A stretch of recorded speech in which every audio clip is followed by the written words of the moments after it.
On se retrouve sur Radio Ici et Maintenant comme chaque dernier mardi du mois avec le docteur Daniel Lichtenstein pour la chronique Voyage dans les échos. Daniel, bonjour, je suis très contente de te retrouver. Comment vas-tu? Je suis encore plus content de te retrouver, hein. Les temps sont tellement bousculés, ça fait du bien. Et oui, ça fait du bien d'avoir cette petite parenthèse où on voyage dans le temps, dans tes aventures et tes souvenirs. Et c'est un plaisir, comme chaque dernier mardi du mois, d'être en ta compagnie. Alors aujourd'hui, encore des surprises que tu nous réserves par rapport à un sujet ou même plusieurs sujets que tu vas partager avec nous en lien avec des moments, d'après ce que j'ai pu comprendre, assez, on va dire, compliquée, pas très évidente. C'est bien ça? On va d'abord ouvrir sur une parenthèse calme. Je suis assez excité parce que demain, je prends l'avion pour visiter la Finlande, qui sera mon 98e pays. Donc on se rapproche du chiffre 100, qui sera peut-être un chiffre symbolique. Je ferai on verra, une fois qu'on sera arrivé à 100, que fais-je.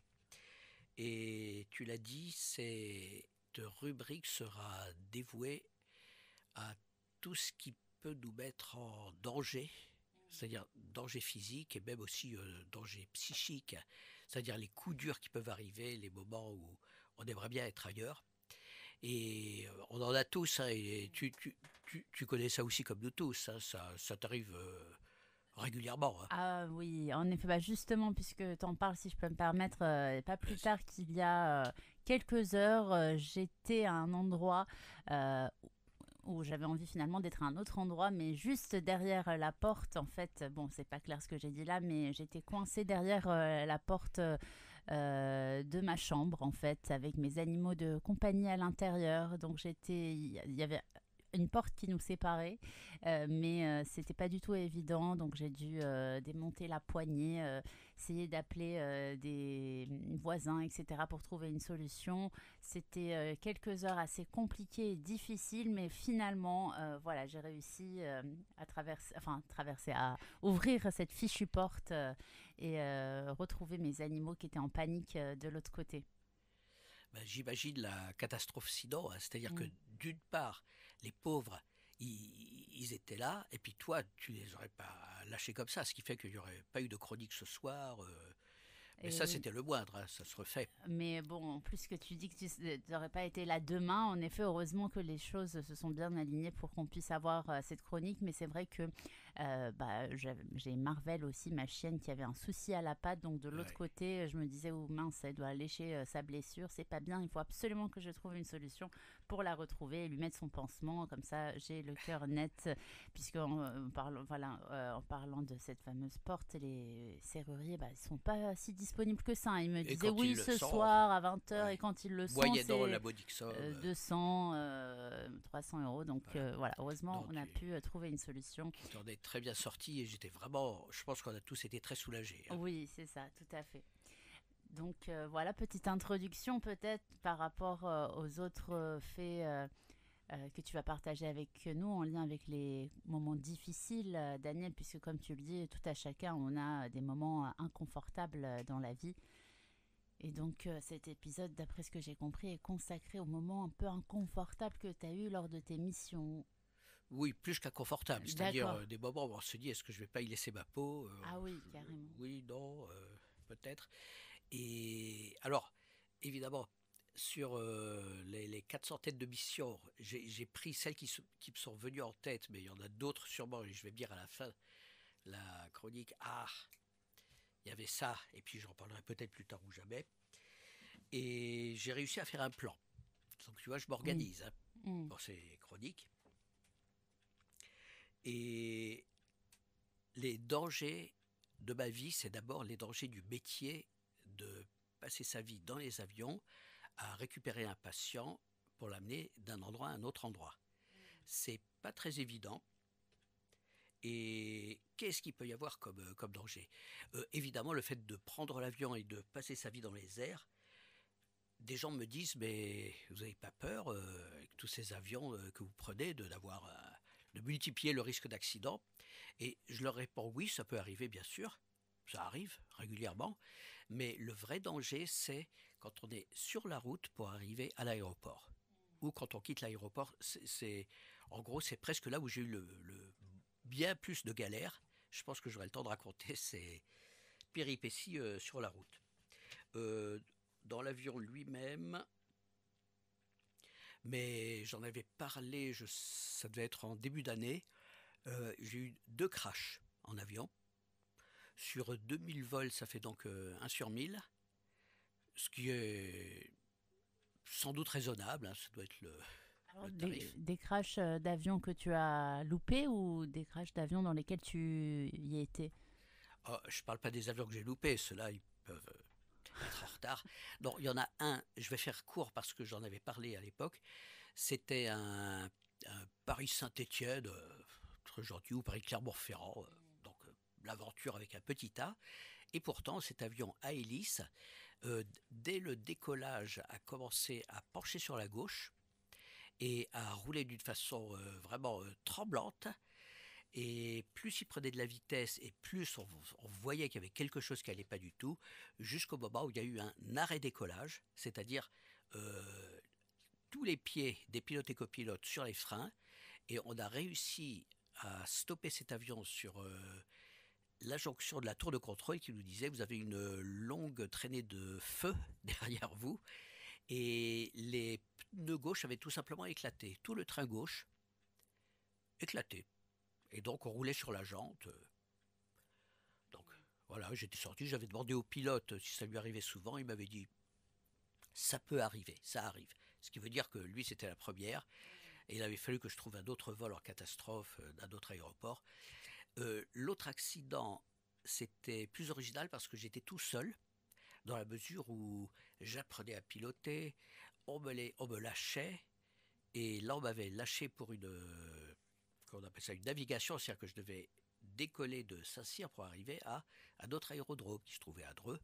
Et les choses se sont conjuguées, c'est-à-dire les facteurs se sont alignés pour que l'avion rentre dans le petit trou de chaque carapace. Et si les trous sont alignés, eh bien, c'est là que l'accident se produit. J'avais fait une sortie de piste longitudinale. Je ne rappelle pas les 5 facteurs qui m'ont bluffé. Et donc, on sort de la piste, s'il y a un mur, on s'écrase sur le mur. J'avais atténué le choc en donnant tous mes pieds sur la droite, ce qui fait que l'avion a heurté un petit peu latéralement. Et pour faire très court, j'avais réussi à scotcher le carénage, à vérifier les essais moteurs, à avoir l'accord de la tour de contrôle pour rentrer à ma base, à Saint-Cyr. Et donc j'ai repris l'avion qui donc n'avait pas de gros dégâts. Quand même, l'hélice avait une encoche à gauche et une encoche à droite, liée au fil de fer barbelé. Bon, tout ça, ça ne m'a pas découragé. Et c'est vrai que l'avion, bon, de temps en temps, on prend des Boeing qui perdent leur porte en plein vol. Là, ça, c'est célèbre, on en a parlé récemment.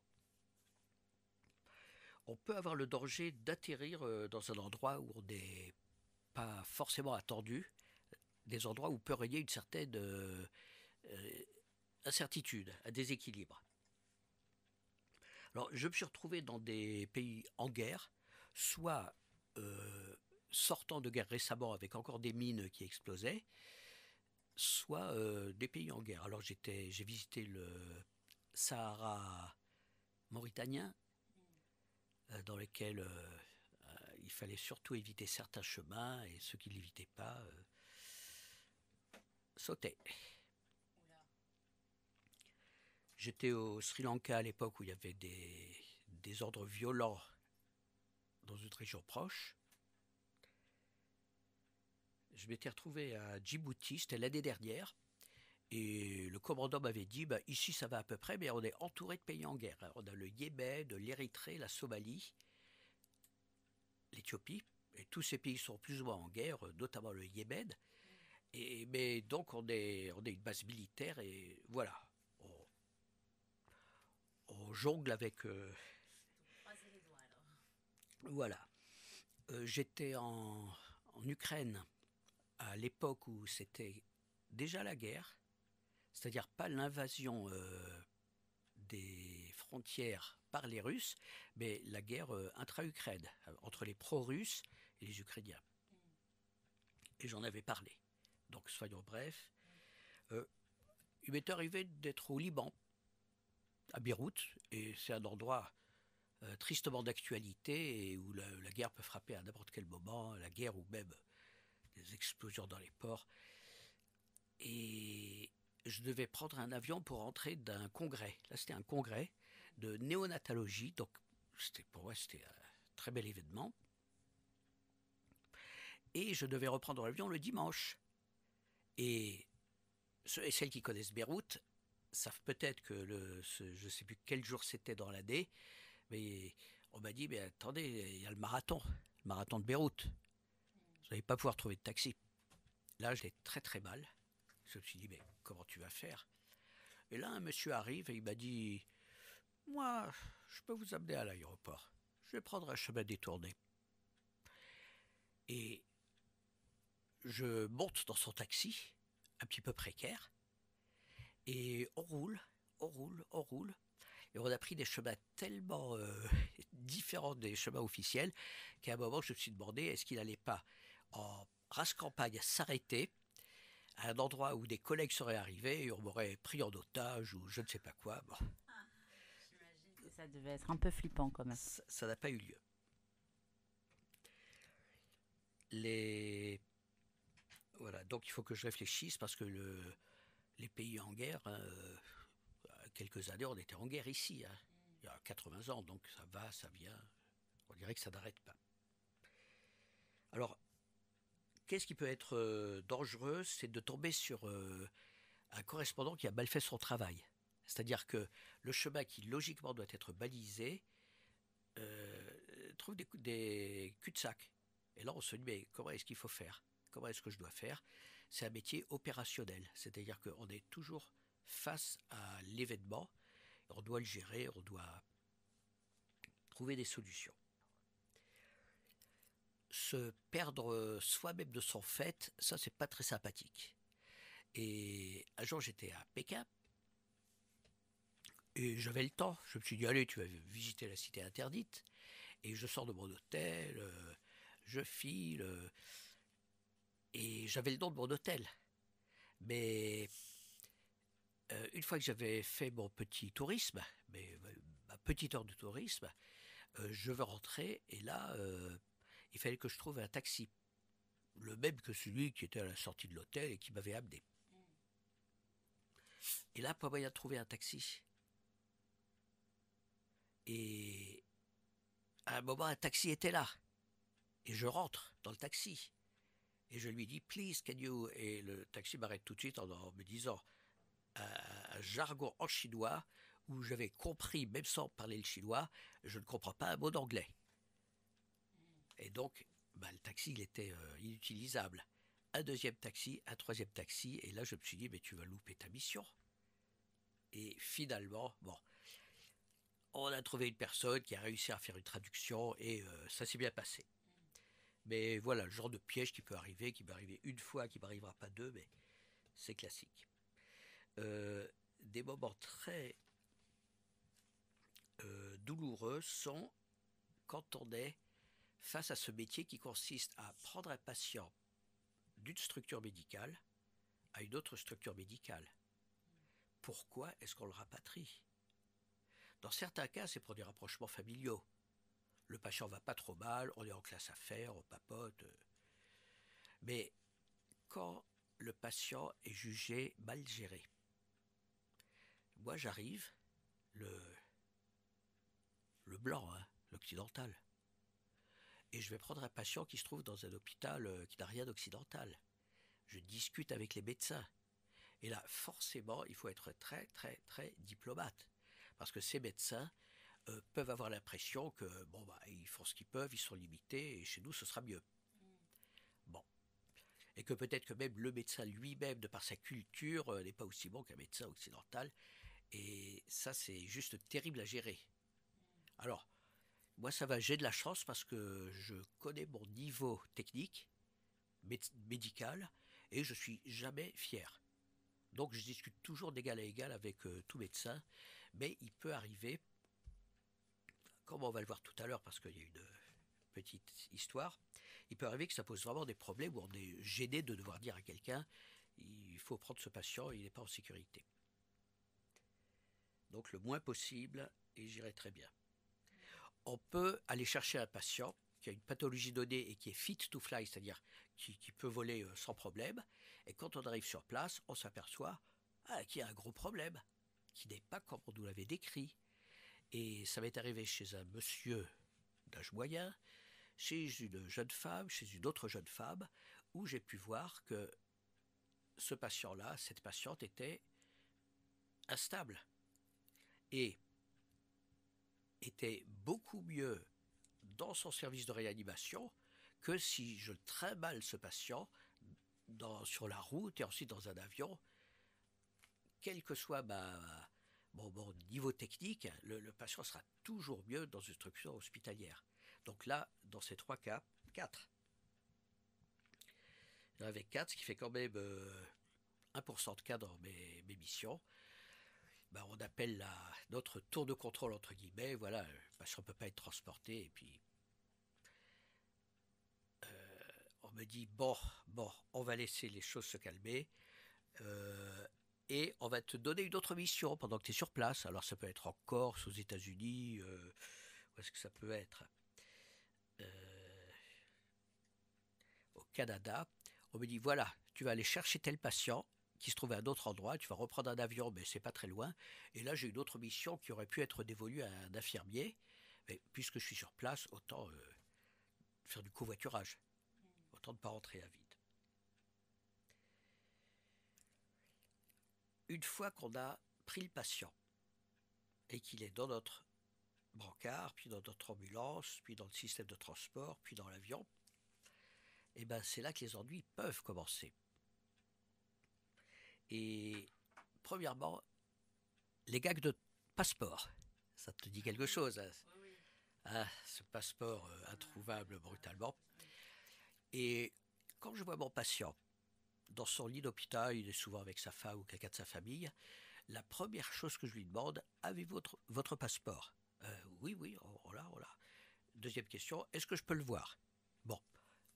Et après, je leur explique, si on n'a pas ça, c'est même pas la peine de commencer la mission quand c'est de passer d'un pays à l'autre. Et des gags de passeport, j'en ai eu en pagaille. On va faire court. Le patient a-t-il été bien géré? Parce que vous avez le patient qui est tranquille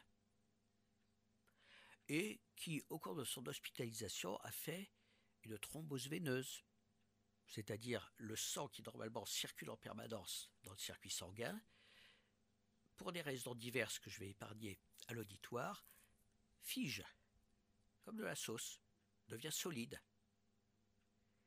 Et donc, le vaisseau ne circule plus, mais pour des raisons que je vais aussi épargner, le caillot peut s'allonger, devenir sessile, c'est-à-dire pédiculé, c'est-à-dire que sa base devient de plus en plus fine et le voilà qui migre dans le circuit sanguin et il va s'arrêter au niveau des poumons. C'est l'embolie pulmonaire. C'est-à-dire qu'un patient peut brutalement, d'un instant à l'autre, passer d'un état stable à la plus parfaite instabilité. Au pire, l'arrêt cardiaque. Un patient qui pouvait sourire 5 minutes avant. Alors, dans ces cas-là, je suis un médecin heureux parce que quel que soit mon niveau personnel technique, j'ai mon échographe. Et ça, c'est presque une baguette magique. Parce que à tous les patients que je vais transporter, j'examine d'abord le système veineux et je vois qu'il n'y a pas de thrombose dans des endroits stratégiques et je dis fit to fly, c'est bon. Sonographically fit to fly, on peut le remarquer. Et je regarde d'autres mates, pour le dire comme ça, protocole, et le patient est tranquille et le docteur aussi. C'est pas une baguette magique, hein, il peut arriver tout et le reste, mais jusque-là, ça m'a énormément servi. Et je devais être le premier à faire ce métier de rapatriement avec un échographe sous le bras. Ça, j'en ai déjà parlé. Les gens me voyaient sortir un appareil d'échographie de mon sac à dos, échographier les poumons avec une sonde bizarre, sans gel. Et tout ça était inédit à l'époque. Aujourd'hui, ça devient une grande mode. Est-ce que le patient, que je ramène par exemple de Los Angeles pour l'amener à Lyon via Paris, est-ce que ce patient est attendu? Et il m'est arrivé à l'époque, j'étais jeune, de faire le Los Angeles-Paris. C'est fatigant, surtout pour le patient. Ensuite attendre, ensuite arriver de Paris à Lyon, c'est une épopée. Et quand on arrive dans le service, voilà, c'est le rapatriement de Los Angeles. Et là, c'est la phrase classique. Josiane, t'attendais un patient, un rapatriement de... Ah bah non, on n'attend personne, de toute façon le service est plein. Et là, c'est la catastrophe, c'est-à-dire le patient n'est pas attendu dans le service parce qu'il y a eu un bug. Le médecin qui avait accepté le rapatriement a peut-être été appelé pour un arrêt cardiaque et a oublié, dans la folie du moment, de prévenir le service qu'il fallait garder un lit. Donc ça, c'était des erreurs de jeunesse parce que maintenant, je téléphone en amont, bien en avance, pour vérifier que le patient est attendu. Alors, j'ai envie de parler du stress, mais c'est un facteur tellement riche que j'ai envie d'en faire une chronique à part. Et j'avais pensé en voyant des 3 missions brésiliennes, ça n'a rien à voir. C'est pas parce que ça se passe au Brésil, qui est le pays de la fête, mais rien que ça pourrait tenir une bonne heure, c'est-à-dire comment on peut vivre une mission dans un stress du début jusqu'à la fin. Je vais me désaltérer un petit peu, on peut peut-être faire Oui, bien sûr, on va faire une petite pause musicale avec, comme toujours, Maurice Ravel et on se retrouve juste après. Et nous poursuivons la chronique Voyage dans les échos avec le docteur Daniel Lichtenstein que vous retrouvez chaque dernier mardi du mois à 17h30 sur Radio Ici et Maintenant. Daniel, je me posais la question à savoir est-ce que toi-même, personnellement, puisque tu nous parlais là des patients, est-ce que toi-même, personnellement, tu avais eu des situations où eh bien, toi-même, tu étais en danger? Alors, oui, absolument. Oui, oui, oui. Et très souvent, ça se passait sur la route, hein. Ouh là là. Oui. Alors, bon, là, il y a une affaire qui est bien gravée dans ma mémoire. Nous étions en ambulance et nous rentrions d'une mission. Donc, c'était une mission sur avion privé. Donc, j'étais avec mon infirmier. On rentrait à la base. Sur l'autoroute. Bon, il y avait un petit cliquetis et j'entendais les ambulanciers qui discutaient l'un et l'autre. Il y en a un qui disait à l'autre ça, c'est les cardans, il me semble, hein. Le petit bruit comme ça. Et l'autre disait bon, je pense que c'est les roulements à billes, hein. Les roulements à billes, ouais, tu crois? Bon, il me semble, hein, j'ai l'impression. Et là, on sort de l'autoroute et donc on prend un petit virage. Bretelle, hein, ça s'appelle comme ça. Et là, l'ambulance se penche sur le côté. Nous avions perdu une roue. Carrément. Et l'ambulance s'était affaissée sur sa roue. Et donc c'était ni les roulements à billes, ni les cardans. Ils étaient là tous les deux, ils se disaient mais elle est sortie de l'entretien, cette bagnole, cette ambulance, pardon, était juste sortie de l'entretien. Et bah, le brave technicien qui avait vérifié la roue, bah, au moment de revisser la roue, bah, il avait dû penser à autre chose.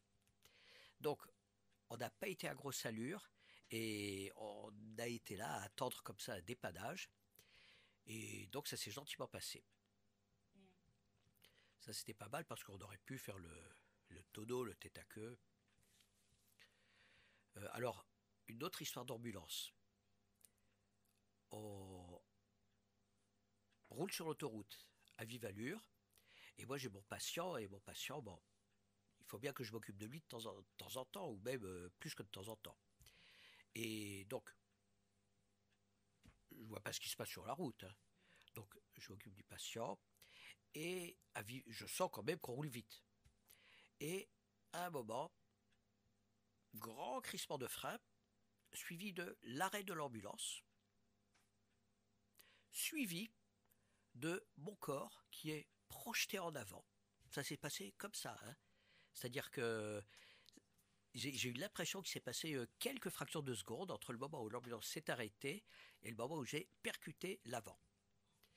Et alors, je m'en suis tiré avec une côte qui a été très douloureuse pendant plusieurs semaines. Je pense qu'elle était fêlée.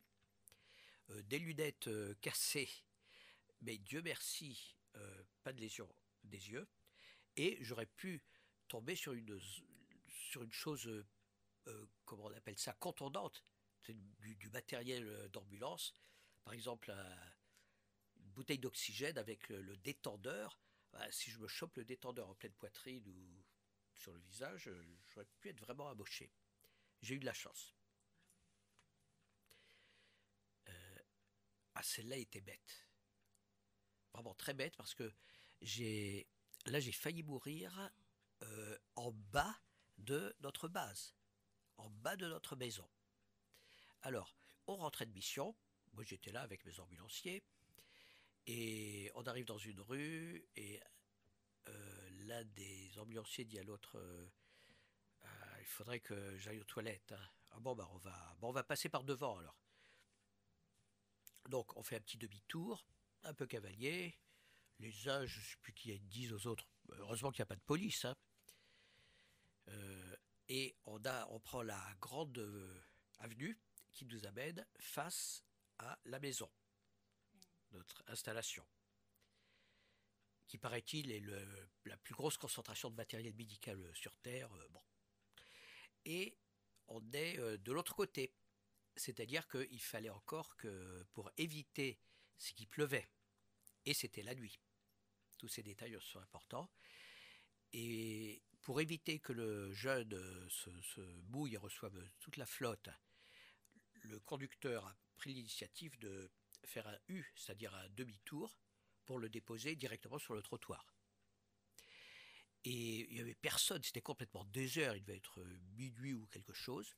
Et donc, notre conducteur commence à se déporter un petit peu à gauche pour commencer son U. Et là, brutalement, un freinage direct. Et là, j'étais debout, parce que quand la mission est terminée, on se laisse aller, hein. Voilà, je n'étais pas attaché jusqu'à la fin, surtout quand je m'étais déjà détaché, parce qu'au départ, on devait sortir par la porte arrière. Et là, j'ai une fois de plus heurté la cloison, mais d'une façon plus gentille. Et euh, une voiture venue d'on ne sait où nous dépasse à toute vitesse, tout feu éteint, en nous évitant. Et c'est pour ça que le conducteur avait freiné brutalement, c'est-à-dire qu'il ne l'avait pas vu venir. Pas de feu, sous la pluie et la nuit, et peut-être la fatigue aidant, je ne sais pas. On a plusieurs trous dans la carapace, et les trous ont failli s'aligner. Ils ne se sont pas alignés, puisque cette voiture qui roulait très vite et feu éteint nous a évité. On ne sait pas d'où ils venaient, on ne sait pas où ils allaient, je m'en fiche, mais on aurait pu avoir un autre scénario, c'est-à-dire on aurait pu se faire heurter violemment par derrière. Donc, encore un coup de chance. Alors, le dos, la tête, le thorax, la main. Ah, là c'était en Tunisie. Alors là, c'est une histoire bête qui n'a rien à voir avec un rapatriement, mais je devais monter à l'arrière d'une voiture et la voiture était mal placée, c'était un petit peu dans l'obscurité et j'arrive et ma main se pose sans faire attention, parce que je ne voyais pas du tout, à l'endroit de la charnière d'une portière que quelqu'un d'autre, je ne sais plus si c'était mon collègue ou le correspondant, fermait. Et j'ai senti la charnière arriver sur mes doigts, pas trop fort, ce qui fait que j'ai réussi à retirer la main et en me disant mais si le gars avait été un petit peu plus énergique, je ne sais pas ce qui se serait passé. Les doigts seraient tous les quatre partis en confiture, je ne sais pas. La chance était là, donc une voiture. Le pied. Là, c'était, voilà. Là, c'était une mission qui m'avait amené de je ne sais pas où, c'était assez loin, c'était à Madagascar. Le pays numéro 97.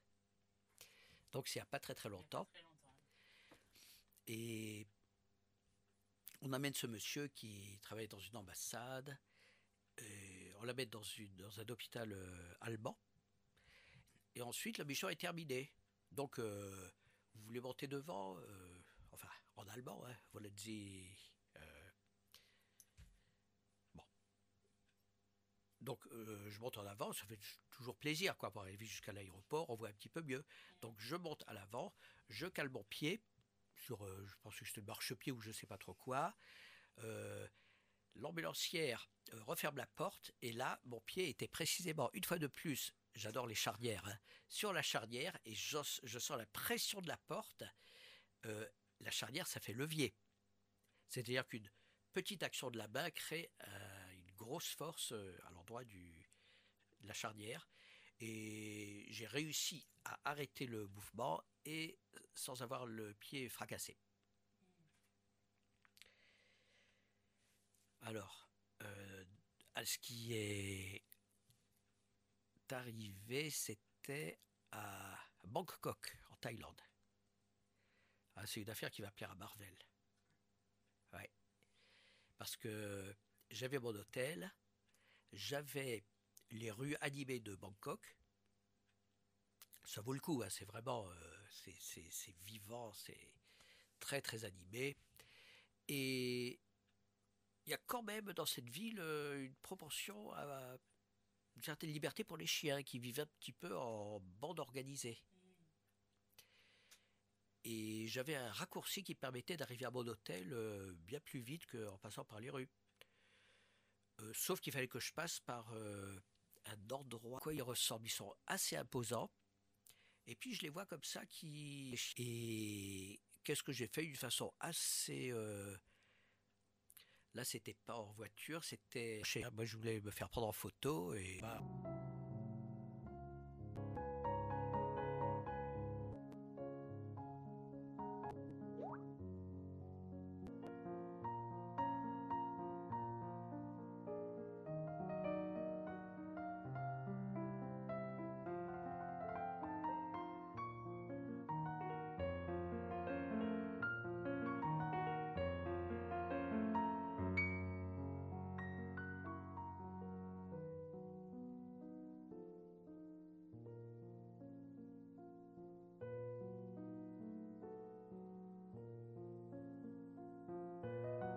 Et on reprend avec le docteur Daniel Lichtenstein. Alors juste avant, Daniel, de poursuivre, je me demandais pourquoi est-ce que pour cette chronique, tu m'as choisi de nous parler des moments difficiles. Comment t'es venue l'idée finalement de partager ces moments-là pour la chronique de ce dernier mardi du mois? Oui, Est-ce oui, que oui. c'était pendant un moment dur aussi, justement, qui s'est produit il n'y a pas très longtemps, ou pas forcément? Oh bah, il n'y a pas très longtemps, j'en ai parlé. Mais c'était dans une rubrique qui concernait les patients. Et parce que la première personne à être en danger, c'est évidemment le patient. Et j'allais parler, avec les minutes qui nous restent, de quand même certains dangers qui n'ont rien à voir avec la pathologie du patient, c'est-à-dire les gags de civière, les gags de HELP. Et on pourrait en citer pas mal, c'est-à-dire que moi, seul ou avec mon infirmier ou mon infirmière, on doit, quand le patient est transbahuté d'un lit à peu près calme jusqu'à un avion, il passe par la route, il passe par les circuits de l'aéroport. Il est arrivé plusieurs fois de voir comme ça des gens qui font le métier d'une façon assez détendue, euh, détendue tout court. Hein, je n'irai pas plus loin parce qu'il y a des expressions qui indiquent des gens qui sont vraiment très très détendus. Et, et à un moment, il faut leur dire attention, le patient va tomber là.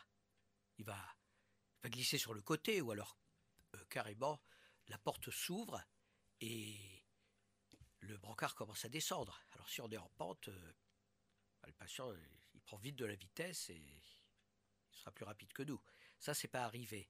Mais parce qu'on est toujours l'œil sur ces choses et on vérifie que les choses se passent bien. J'ai eu c'était en Afrique, un garçon qui était sans doute, qui avait une petite fonction, qui était peut-être infirmier, peut-être juste brancardier de l'hôpital qui nous avait accompagnés. Il s'était bien fait mal à la paume au moment où on passait le brancard dans l'avion, le jet. Et il avait fallu s'occuper de lui, mais il fallait qu'il soit suturé, qu'il ait tout ce qu'il fallait, qu'il ait des préventions du tétanos et diverses choses. On n'a pas pu s'en occuper, hein. On a du filet, mais il s'était quand même bien amoché. Et, et tout ce qui peut arriver, il y a les histoires qui m'ont été rapportées et que je ne vais pas citer. Donc c'est vrai que les patients sont les premiers en danger. On est là pour faire en sorte que ces dangers n'existent pas. Il m'est arrivé quelque chose de pas mal. C'était une mission qui se passait à Libreville, au Gabon. Et je me souviens de cette pauvre dame avec qui je discutais un petit peu, donc elle n'est pas trop mal. Et il faisait très chaud dans cette ambulance et dehors. Et on avait faim. Et j'avais sommeil, parce que c'est un métier qui est fatigant. Il faut bien gérer ses heures de sommeil et parfois c'est juste impossible. Et donc, on vit avec la fatigue qu'il faut gérer. Quand le patient va mal, on est réveillé. Quand le patient va bien, c'est plus difficile de rester réveillé. Et je disais à la dame, dans quelques minutes, on sera dans un bon Boeing d'Air France, au frais, on va avoir un bon repas, classe à faire, et ensuite on va bien gentiment dormir. Et on était tous les deux avec cette perspective, et c'était le bonheur. Dans notre souffrance présente, on se disait, mais ça va être le bonheur. Et on arrive sur la piste, et là, ça ne s'est pas passé exactement comme on aurait aimé,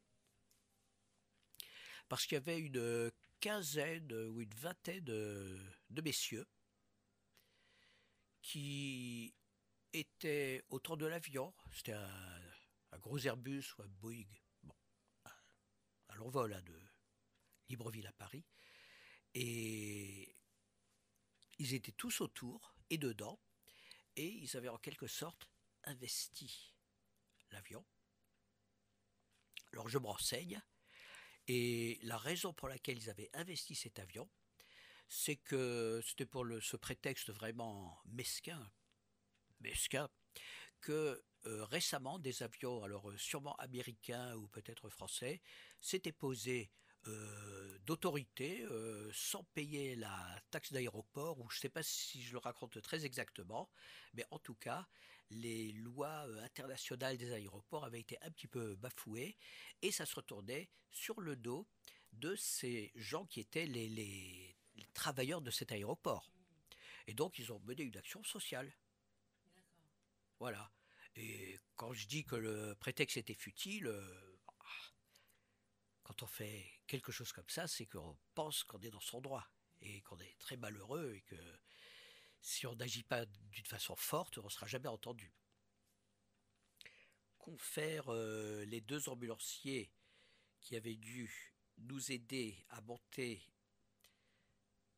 cette patiente sans le help, sans l'élévateur qui permet de monter les gens sans difficulté, eux n'avaient pas de help depuis un mois ou un mois et demi et se farcissaient ça à chaque fois qu'il y avait un patient en brancard, en civière. Donc on sacrifiait l'aéroport de cette région des Caraïbes, sacrifiait le dos, les articulations des ambulanciers, de nous aussi, sauf que nous on l'a fait une fois et eux le faisaient régulièrement. Et je comprends, je ne serais pas opposé à ce que des gens comme ça fasse le siège. Alors moi je discutais au commandant, je disais mais moi j'ai une patiente là dans l'ambulance, ça va pas ça. Et puis je vais vers l'avion. Et puis je demande est-ce que je peux parler à votre chef s'il vous plaît. Et donc on m'amène au chef donc de ce mouvement de, comment on va appeler ça, c'est pas de grève, c'est une action sociale. Et je lui explique la situation. Je lui dis écoutez monsieur, voilà, moi, je suis médecin et j'ai une dame que j'ai pris de l'hôpital et que je dois amener en France. Il faut que je l'amène. Je suis vraiment désolé, mais je comprends votre souci, mais il faut bien que je l'amène, hein. Il m'a répondu alors si ça s'était passé au Canada, j'aurais pris l'accent canadien. Si ça s'était passé aux États-Unis, j'aurais pris l'accent américain. Je vais prendre l'accent tel qu'il me l'a dit. Et il m'a regardé droit dans les yeux, de haut en bas, parce il avait une belle stature bien impressionnante. Et il m'a dit cette dame, vous l'avez prise de l'hôpital. Eh bien, vous n'avez qu'à la ramener à l'hôpital. Et il s'en est retourné. Et moi, je retourne, parce que le dialogue était terminé, hein, il n'y avait plus rien à dire.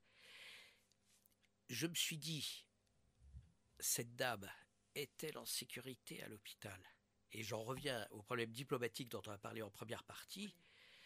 On est là et on doit juger de la situation, c'est-à-dire ce que dit ce type, est-ce qu'il commet un homicide ou est-ce que il était, il voulait mener son action ainsi que tout son groupe jusqu'au bout. En tout cas, le commandant de bord de l'avion il est allé vers moi d'un pas rapide et il m'a dit dites donc, vous avez pris un risque là, hein, parce que on ne sait pas jusqu'où ils pouvaient aller ces gens. Ils auraient pu vous prendre en otage. Donc,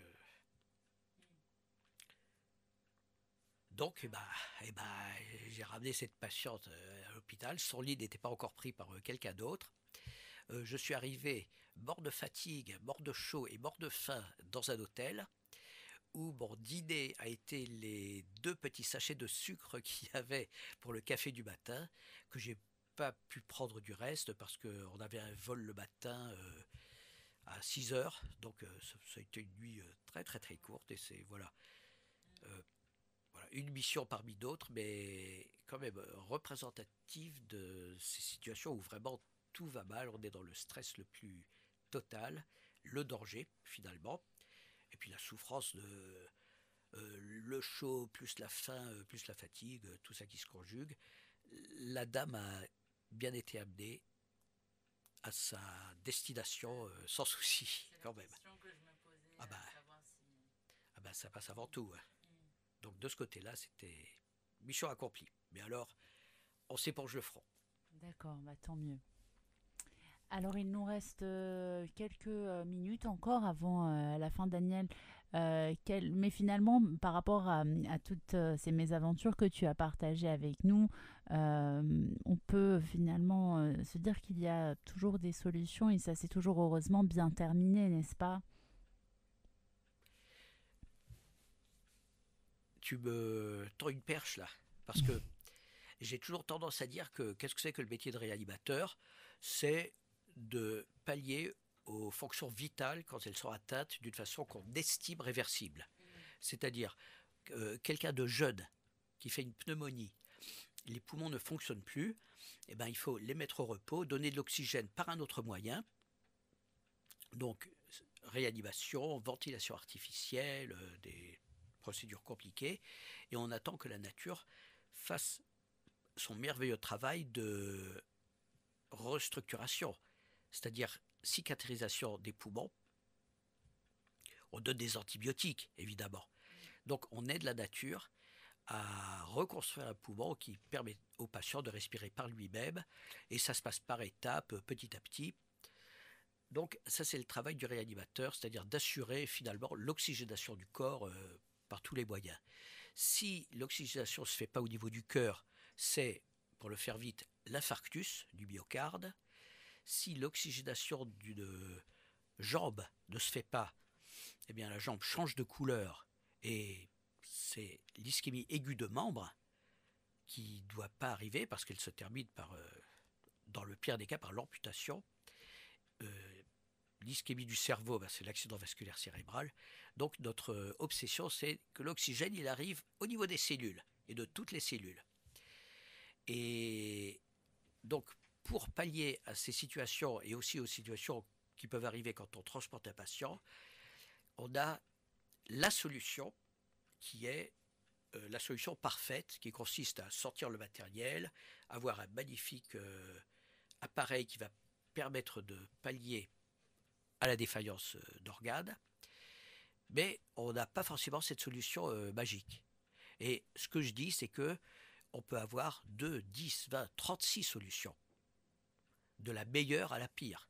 Et ce que je me permets de dire, c'est que la pire des solutions, la 36e on va dire, c'est quand même une solution. Alors, le coup de la trachéotomie faite avec un stylo bic, ça, je rassure l'auditoire, ça marche pas, parce que les tissus humains sont beaucoup trop solides, un bic ne va jamais passer, non, il faut une entaille, hein, évidemment, mais devoir ventiler quelqu'un avec une durite de voiture, si je dois le faire, je le ferai. Donc, on a dans ce métier toujours une partie théorique qu'on a appris en cours, une partie gestuelle qu'on a appris aussi dans les services de réanimation, et aussi une partie d'innovation quand quelque chose ne marche pas. Il faut le remplacer, il faut trouver la solution. C'est vrai que c'est peut-être quelque chose qui nous maintient en éveil, qui nous permet de faire ce métier tellement dur avec presque passion. Logiquement, comme je le dis régulièrement, on devrait faire sa première mission et rendre décennies jusqu'à ce que nos jambes ne nous portent plus, on pourrait dire. Voilà, donc pour te répondre, pour la partie, à la question que tu m'as posée, je pense que la réponse était claire, c'est-à-dire qu'il n'y a pas de réponse standardisée. Oui, je comprends. Est-ce que tu voulais rajouter autre chose, une conclusion? Il nous reste encore 2-3 petites minutes avant la fin. Sur cette vie qui est un petit peu dangereuse, il me vient un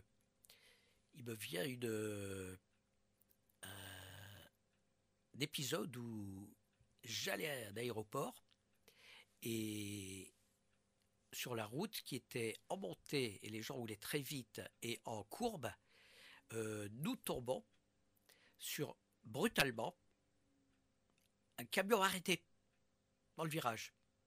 Et comme j'avais un camion au derrière qui roulait et qui me poussait un petit peu, comme un imbécile, je me laissais mettre sous pression. Et voilà, on se retrouve face à ce camion qui nous fonce dessus, c'est-à-dire nous fonçons sur ce camion. Et là, je change de fil sans regarder, j'ai pas eu le temps de regarder mon rétroviseur. Et ça s'est bien passé. C'est-à-dire que logiquement, on aurait dû se retrouver écrasé entre deux camions. Parce que, pour quelle raison? Pour la raison très simple, c'est que tout le monde roulait vite et que je me suis laissé entraîner par ce routier à qui j'aurais dû dire on se calme, je roule à vue, en visuel. Bon.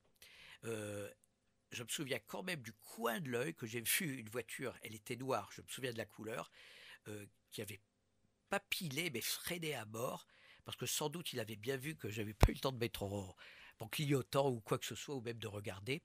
Et donc, voilà, il avait participé à l'évacuation saine et sauve de nos véhicules.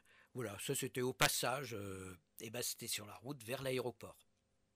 Donc quand même... Ah bah oui, il y en a encore, j'imagine, qui vont te revenir après l'émission, mais ce sera sûrement pour une prochaine fois, n'est-ce pas? Voilà, je les noterai sur mon carnet et je dirais, tiens, on va raconter ça pour la prochaine fois. Et là, on a... Et la prochaine fois, c'est bien le 29 octobre, le mardi 29 octobre. Rendez-vous à la même heure pour un nouvel épisode de Voyage dans les échos avec le docteur Daniel Lichtenstein. Vous pouvez retrouver tous les épisodes sur notre chaîne YouTube Radio Ici et Maintenant.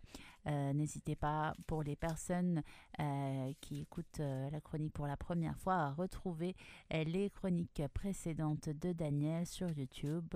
Le YouTube, c'est Radio Ici et Maintenant. Voilà. Eh bien, j'ai un mois pour réfléchir au titre du chronique. Et puis, ce sera fait, hein, comme d'habitude. Eh bien, on se dit rendez-vous dans un mois. À bientôt. À très bientôt. Au revoir.